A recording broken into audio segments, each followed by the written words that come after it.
Welcome to the new age. We know they do it two-faced now. Careful, betraying the nation. Careful, too much corruption, your downfall will come in the daylight. Oh no, Argentina, you done it and caught in the own nation. I didn't cry now, Argentina, this oppression. Oh yeah, on your own people, and the painful part is we remain faithful. Yo guys, welcome back to another video. Wherever you are, special greetings to you, and don't forget, if today is your first time, please do me a favor by subscribing to the channel. Also, don't forget to hit on the notification bell whenever you drop video. You can also get it and watch. And don't forget, this channel is all about education, entertainment, and documents. Today we are here with this episode where we are going to tell you how Canary Island, which is Spain, is angry of immigrant, and also we are also going to talk about Germany going protest against this COVID-19 new law that they are going to put for their country. And also Joe Biden has given a strong warning to Donald Trump. So guys, without wasting my time, let's do this thing together.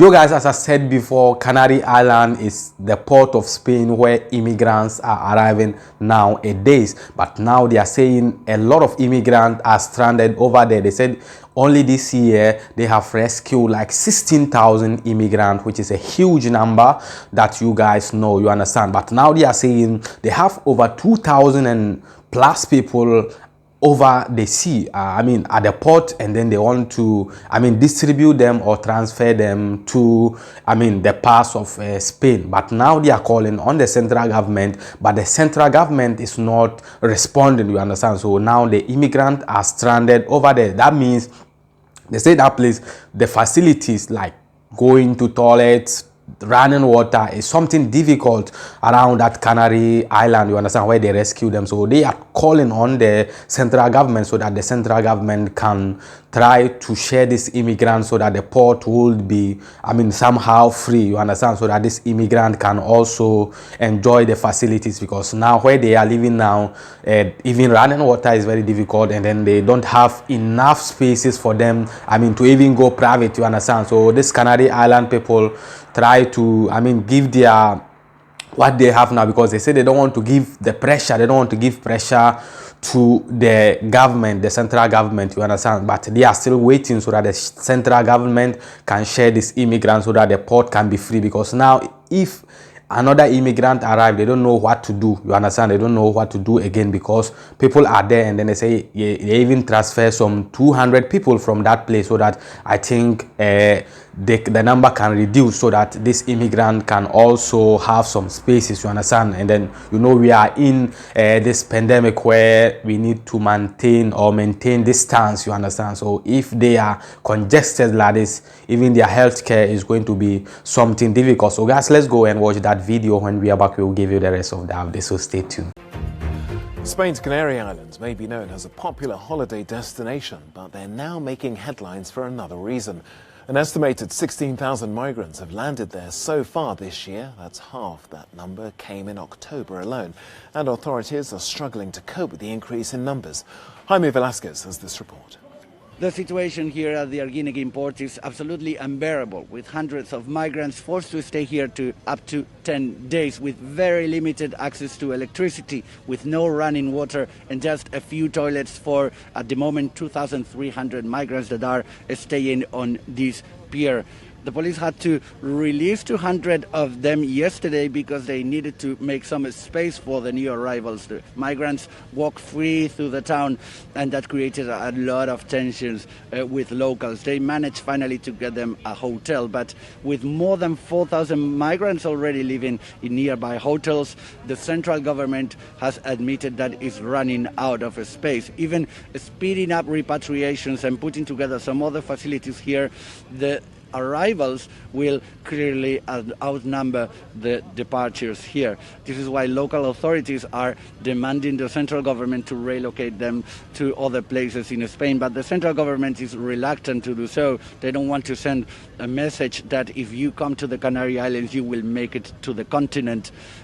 Here, locals fear that these islands will become like Lesbos, just a holding center to keep migrants away from Europe. I hope you have seen the video from Canary Island. You understand, this is Spain, and now that is where immigrants are arriving, and I think Spain is doing an amazing job, you understand, because the burden is only on Italy, but if Spain start to do this, I think it's going to help a lot of immigrants to get places to also stay, you understand. So guys, let's move on to the other story, which is going to be in Germany, you understand. In Germany, Bundestag is a parliament. Just put that parliament here.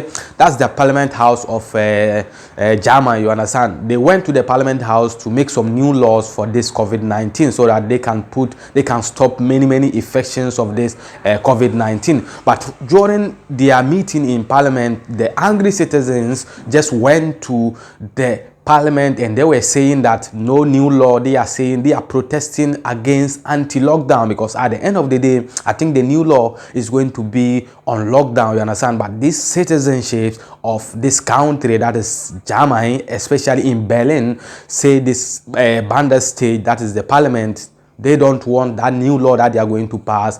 And then the police even started spraying these people water, hundreds of citizens angry, but they said no, they are not going to any place, you understand, because they are not waiting, or they are not expecting any new law for lockdown, you understand. So guys, let's go and watch that video. When we are back, we will give you the rest of the update, so stay tuned. Arrests have been made at protests taking place outside the German parliament in Berlin against proposed coronavirus measures. Bundestag members are debating and then voting on stricter new restrictions to try to control the spread of COVID-19. Some demonstrators have claimed that the measures are unconstitutional. Well, our reporter in the German capital, Jonas Kallgren, was at the protest and sent us this report. Thousands of angry people have gathered here outside of Brandenburger Tor in the German capital, Berlin. Most of them obviously wanted to make their point clear to the Bundestag, which is over there. That's the German parliament, where today they are deciding on an update of the infectious disease law. The people here are saying it's an undemocratic update, and that this law is a step towards an undemocratic, perhaps even fascist society. The government are saying this is simply an update. This is nothing out of the ordinary, and we need this update in order to give the restrictions that we have in this country a legal basis. So these two sides are obviously worlds apart at the moment. Now the police have told them to move on from this area. They have refused, and the police have started spraying them with water cannons. There is now a standstill where people still refuse to leave, and the police are still asking them to move on. And at the moment, it doesn't look like that's going to happen. This is a situation that is likely to go on for several hours still. This is Jonas Kallgren for Euronews. Guys, I hope you have seen the video. So that is from Berlin for you. Bundestag as the parliament of Germany. You have seen the video and you have seen what is going on. Let's move on to the other story. The new elected president of US, who is Joe Biden. You know, Joe Biden, it was Joe Biden and Trump, but at the end of the day, Joe Biden was the winner. Joe Biden came out and he is warning Donald Trump just because he said Donald Trump needs to collaborate, because now he is the boss, he is the main organ in parliament. Or you understand? So I think they need to collaborate, though he will be in office 2021, you understand, but still they need to collaborate, because now he is the organ, you understand, till now to 2021 before he will be in office. It doesn't mean that he should sit down, because they need to collaborate, because people are dying. You know, the US is the much infected of this virus around the world. I think the whole world, that is the country that has been affected most of this COVID-19, you understand. So this man is saying that this thing need collaboration, you understand, so that this thing can also they can protect the country, because people has died a lot. They have lost a lot of people, and then if care is not taken, they are going to still lose another people, you understand. So guys, let's go and watch that video. When we are back, we will give you the rest of the update, so stay tuned. With more than 11 million confirmed cases, the US has the highest number of infections in the world, and the virus shows no signs of slowing down. But instead of focusing on the pandemic, President Donald Trump is preoccupied with alleged voter fraud. At a press conference, Joe Biden was asked what will happen if Trump continues to obstruct a transition of power. More people may die if we don't coordinate. How do we get over 300 million Americans vaccinated? What's the game plan? It's a huge, huge, huge undertaking. If we have to wait until January 20th to start that planning, it puts us behind over a month, month and a half. And so it's important that it be done, that there be coordination now. Earlier, Biden and his Vice President-elect Kamala Harris held a virtual meeting with business leaders to establish their plans to protect the economy during the pandemic. Corporate America agreed on this today, the folks on the call. We need support to support small businesses and entrepreneurs that are the backbone of our communities, but are teetering on the edge. And we all agreed on the urgent need for funding for states and localities to keep frontline workers and essential workers on the job. President Trump continues to keep a low profile, but tweeted his reaction to the latest vaccine news. Meanwhile, across the US, COVID-19 restrictions are being ramped up ahead of Thanksgiving. Businesses are being closed, travel discouraged, and people are being implored to stay at home to help stem the rising tide of infections that has threatened to overwhelm the healthcare system. Robin Owens, Euronews. Yeah, guys, I hope you have seen the video. So that is a warning Joe Biden is giving to Donald Trump, you understand? So I hope you have enjoyed this video. If you do so, try to subscribe to the channel. Also try to share this video. Guys, till we meet again in the next video, stay safe and stay blessed. Bye bye.